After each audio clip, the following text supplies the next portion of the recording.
this go back, at least the first part of the presentation. So thanks for coming, everyone. I'm very excited. It's a real privilege to be here, a real privilege. I'm very lucky to be here and very thankful.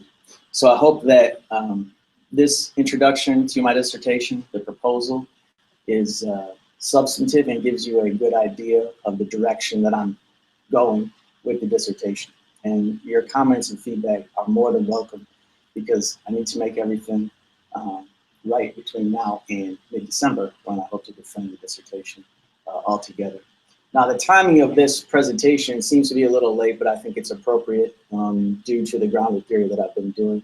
If I had given a proposal defense 2-3 years ago, it would have looked totally different.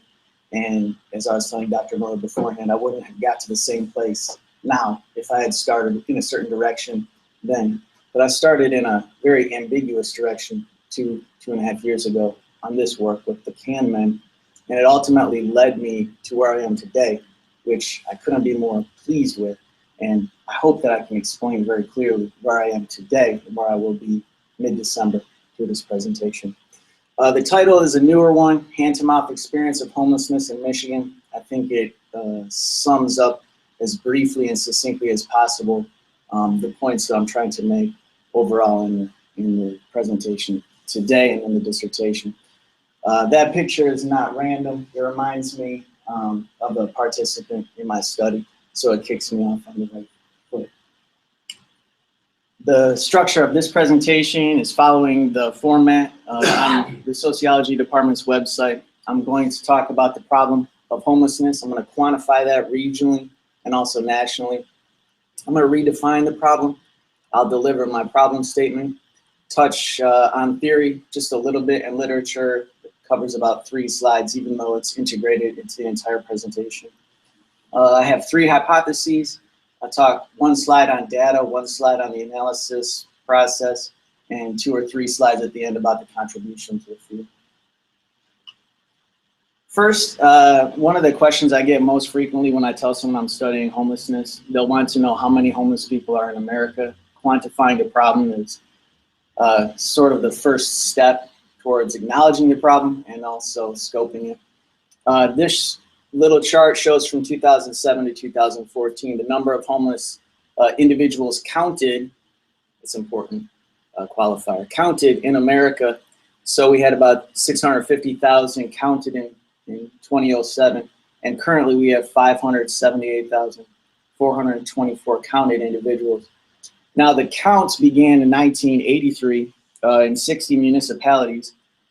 Now we have expanded the count in America to 414 continuums of care. The first national count was really conducted in 2005, so we've only been counting for about 10 years.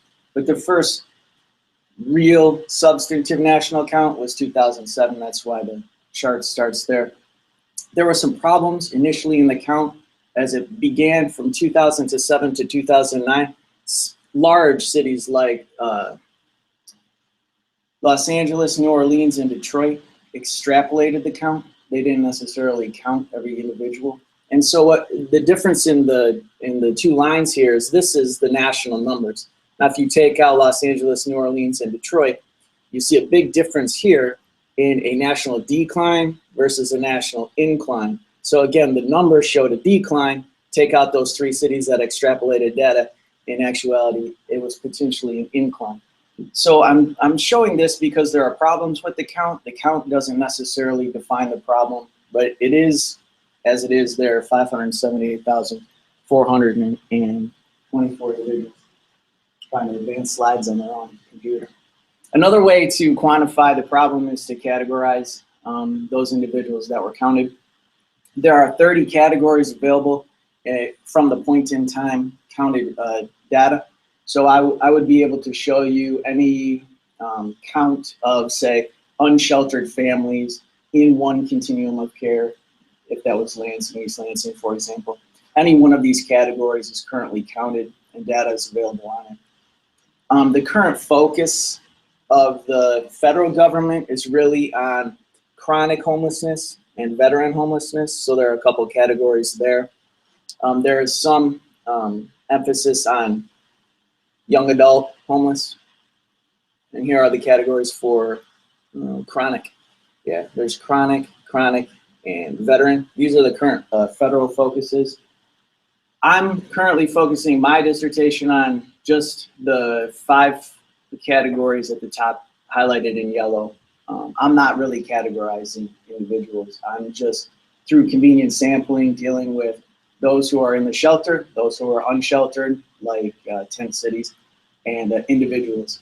I have a limitation in the study that I can't really examine homeless families that thoroughly. Mostly that's because of gatekeepers, and a lot of times they're at domestic violence shelters that are closed off.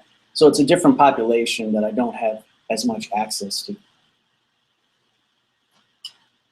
Quantifying the problem regionally, this is Michigan statistics. You can see really blatantly the problem with extrapolating the Detroit count. But once Detroit stopped extrapolating and started actually counting in 2009, here you see numbers of 14,000, 10,311 without Detroit.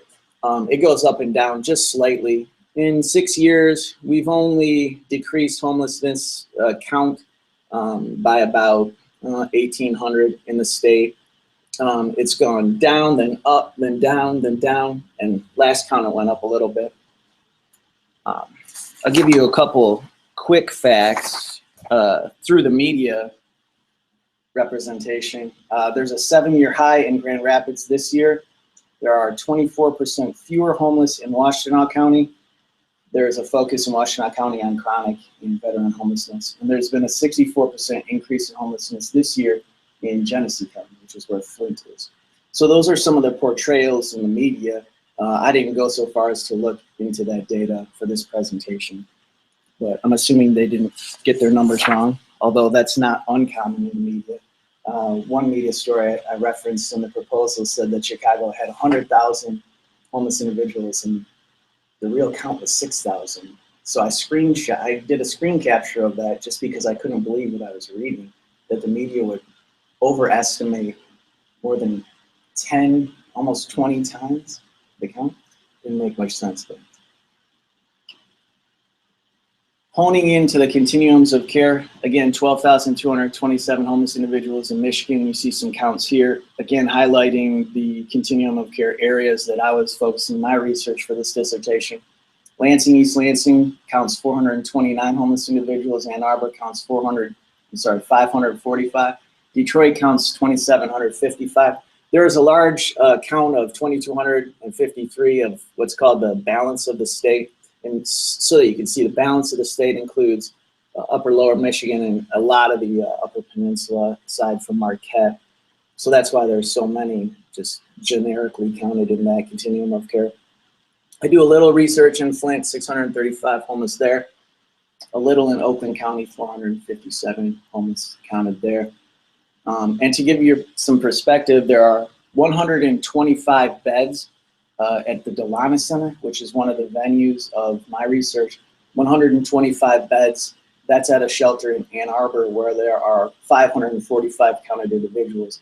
So that's just to give some perspective and context to where I was at. Shelters about a quarter of the homeless individuals in Ann Arbor. It's one of the reasons that was a good venue for my research. So to summarize the problem quantitatively, over 500,000 in the United States, 30 categories used in the count, 12,000 in Michigan, 21 continuums of care in Michigan, and the federal government spending $5.7 billion on their plan called Open Doors to prevent and end homelessness by 2017. The original target date there was 2015, but they didn't come anywhere close to that. Nationally, we decreased homelessness by 13,000. We spent $5 billion to do that. So it's really an effort of management. So this is the dilemma here. When we ask ourselves how many homeless individuals there are, Blasey in 1990 argues that that's really just a question intended to manage the number of homeless individuals. It's not a question to end homelessness. Blasey is an attorney or a law professor at UCLA. And so in Los Angeles, there are 90,000 homeless individuals, but only 9,000 beds. So if you knew there were 90,000 homeless individuals, it seems like you'd either offer 90,000 beds or change something structurally. But knowing the number of the homeless in Detroit and Los Angeles has only, I agree with Blasey, has only really met the need of managing the problem, not eliminating it. So with these antecedent questions to what's the homeless problem, if we have a question of how many there are and why are there so many homeless, and we count them and we categorize them, again, that's just a way to manage the problem. We ask ourselves, why do we want to know how many homeless people there are? If we want to know that, it's just to manage that number of individuals. So my problem statement, clearly right there on the left side, really emphasizes the fact that counting the number of homeless individuals in America is somewhat of a flawed approach to solving the problem. The counted number appears to be decreasing. There are other problems with that. So as the counted number of homeless in America decreases, the actual number of individuals living in extreme poverty is rising. So it's important to study the lives of those individuals who cope with circumstances of extreme poverty, specifically homelessness in this case, because there are strategies and makeshift economies that will subsist and sustain throughout decades for those surviving at the margins, whether they're categorized as homeless, chronically homeless, or what. So Blasey, in the same article, says there's no such group as the homeless. I tend to agree with him. Homelessness, as I said, we could just give everyone a home. That would not eradicate the problem of extreme poverty. Whether or not if someone lives at a shelter, technically they have a home. You know, if someone lives in a tent, they have a home. So to label them homeless is somewhat flawed. The state of homelessness, in other words, the circumstance, alters personal identities. Through these coping strategies, the behaviors are perceived in public a lot of times, and those identities then transform the individual, is what I'm going to argue for.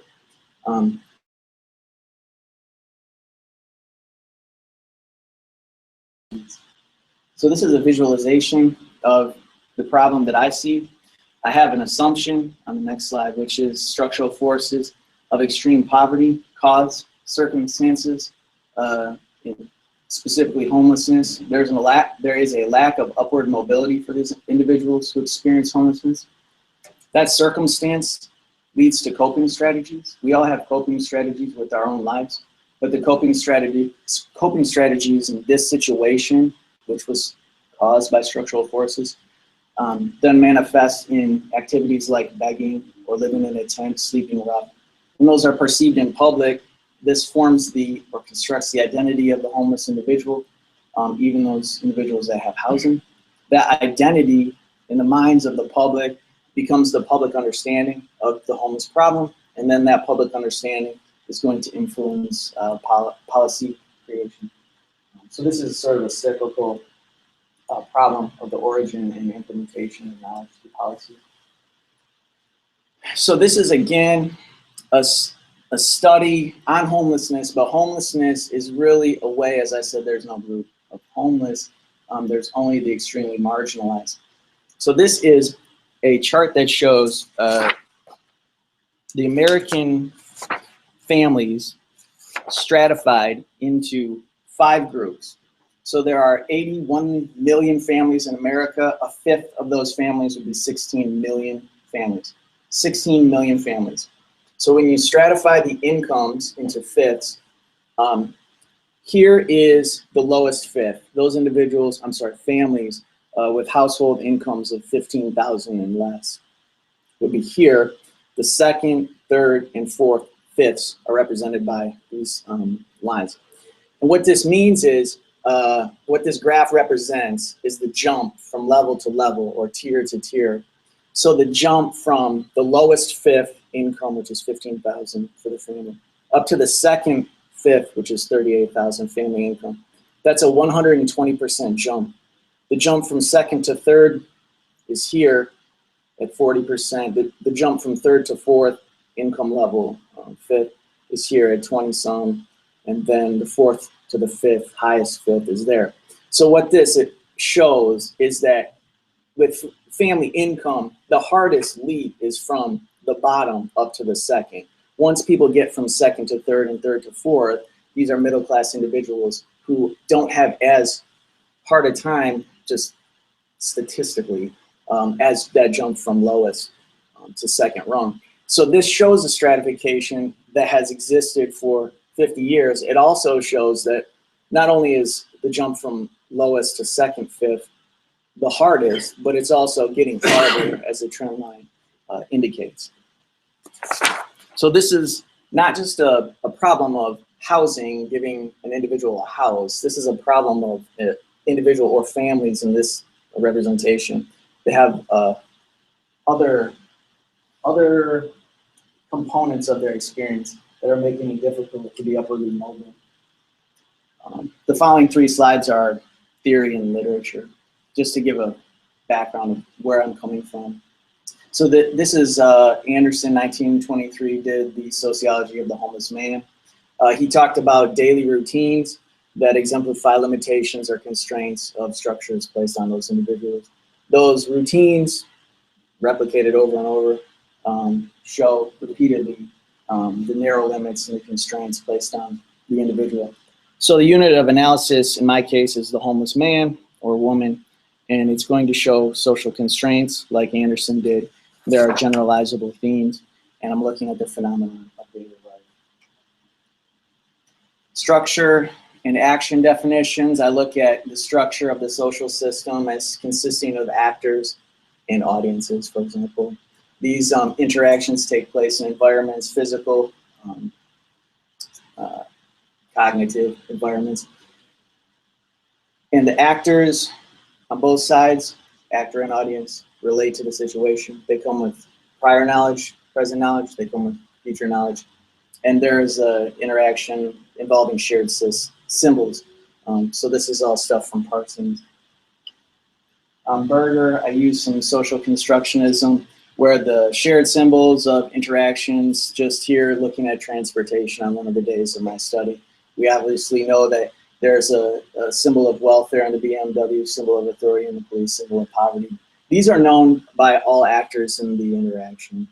And so the knowledge is shared. There are symbols. I'm looking at social construction. I'm also looking at symbolic interactionism. This is from Bloomer. The actions are activities. They construct knowledge, and the knowledge is shared. I mean, this is really basic stuff, but I want to tell you where I'm coming from in this study. So the main assumption I have is built into several of those prior slides, which are there are structural forces, there are stratification, and there are circumstances that exist, that have existed for 50 years that manifest in these circumstances of extreme poverty, specifically homelessness. I'm assuming that that's true. I'm not arguing that it's not true. I'm just going to take that as an assumption. And then I'm going to look at the circumstances that are derived from that assumption. So my hypotheses here, the three slides on hypotheses. My first hypothesis is that individuals who experience homelessness navigate the circumstances of that extreme poverty situation, and they navigate their lack of life chances through a series of coping strategies. Hypothesis 2, when those coping strategies are publicly observed, identities are socially constructed to form a generally understood public knowledge of homelessness, or definition of homelessness. Definition that's correct. And then hypothesis 3, specifically that generally understood definition of homelessness does not encompass four key things. Number one, it does not encompass the structural forces that influence these lives of poverty and lack of upward mobility or inequality. That public knowledge does not encompass the diversity of experiences of the homeless. That public knowledge does not encompass coping strategies. It does not acknowledge coping strategies. And that public understanding is a construction of identity.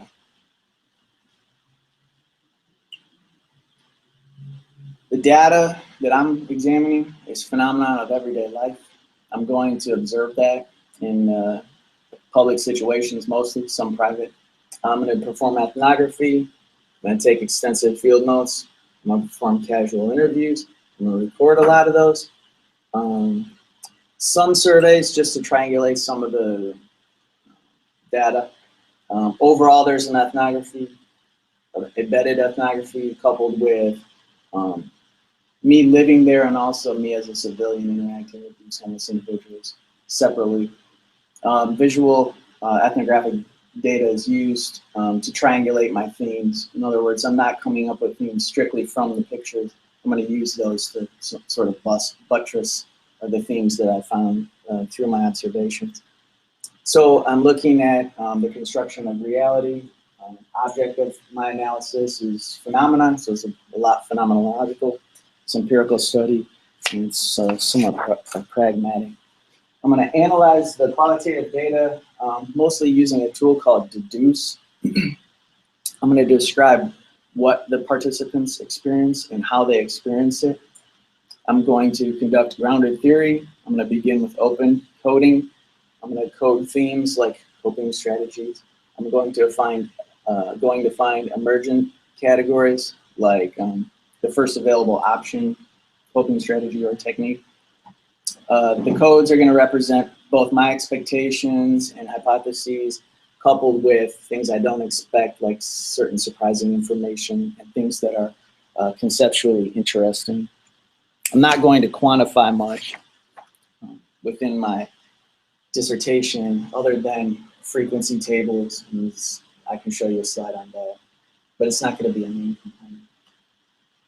So the contribution of this dissertation is new grounded theory about what causes the phenomena to occur, and then what strategies or actions are employed in response to that phenomenon.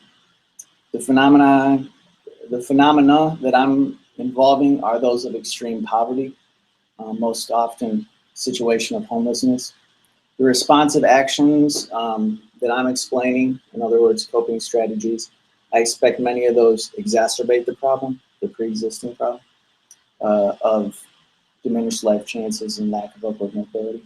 I expect that the structural force of extreme poverty produces behaviors that add to the already increasing inequality. There is historical significance and cultural current relevancy to my dissertation. This shows two photos, be 75 years apart, showing the same sort of behavior out of the same circumstance.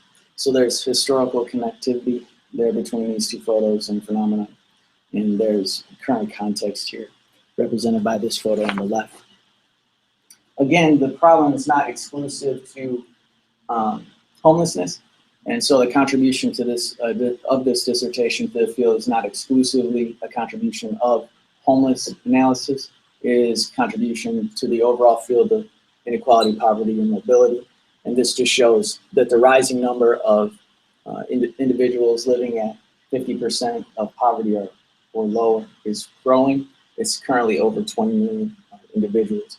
So the point there is we could eliminate homelessness, so it could say functional zero, but then we would still have 20.5 million people living under 50% of the poverty level, which is barely over $5,000 a year.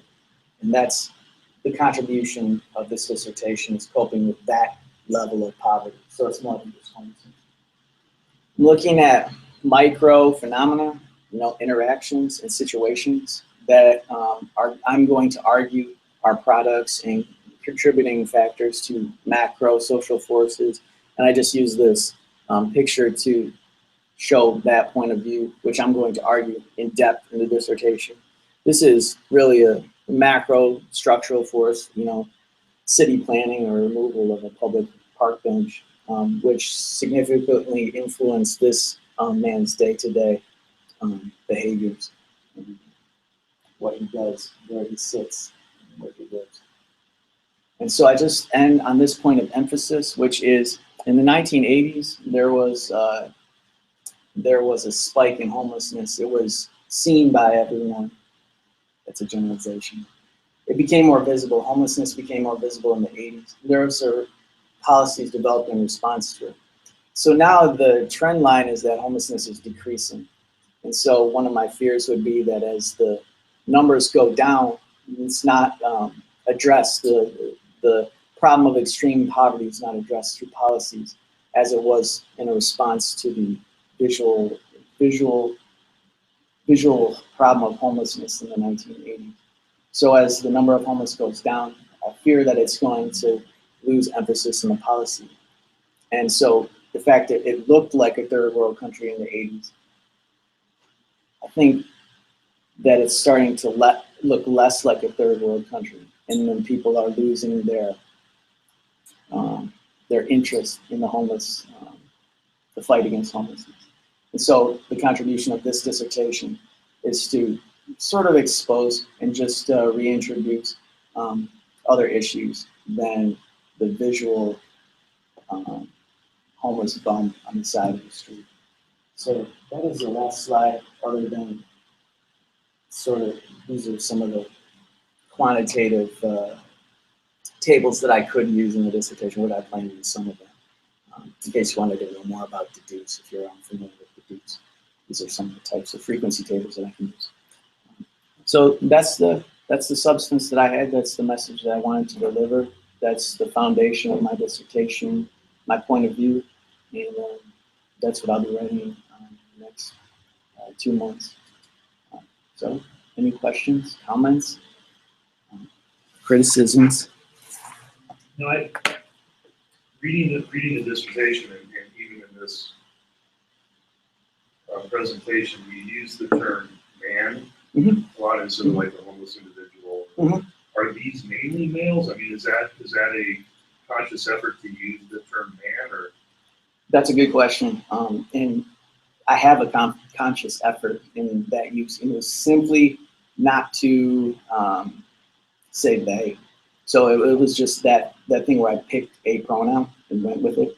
So the answer is no. It's going to involve a lot of females.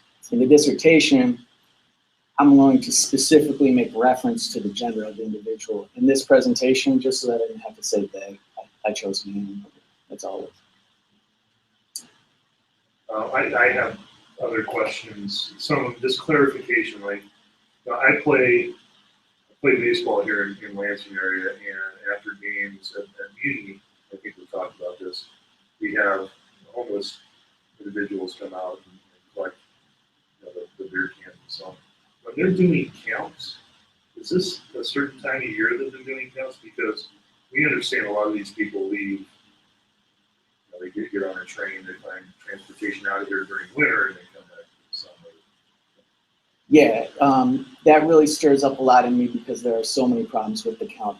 But to answer your question, it's on one day.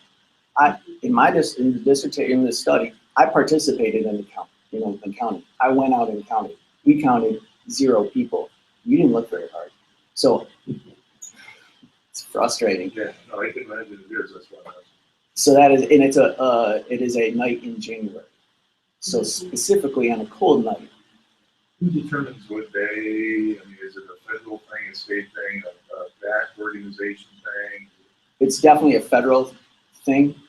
There's I think it's called Interagency Council on Homelessness or something. It's whoever coordinates all the continuums of care.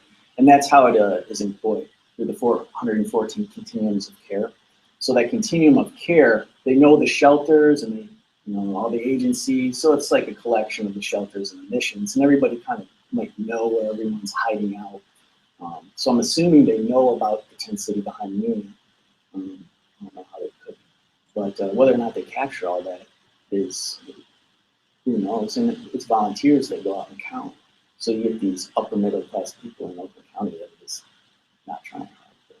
Not trying hard, or they don't know where to go, or both, or definitely both. It's definitely both. Definitely both. As a participant in the count, they gave me almost 0 education about what to do. And it's funny. In the van ride, they knew that I was doing a study on homelessness. And so they kept looking at me, asking me where they should look. But it was really cold. And so, we tried, but we didn't really try all the way. So they weren't instructed. I couldn't tell them because I wanted to observe. And then once, they got a lead from the fire department, they didn't really go all the way into the woods. They're a little scared too. So it's a combination. In terms more specific towards, because I mean, these are just clarifications. Yeah. I don't think it needs to be a dissertation.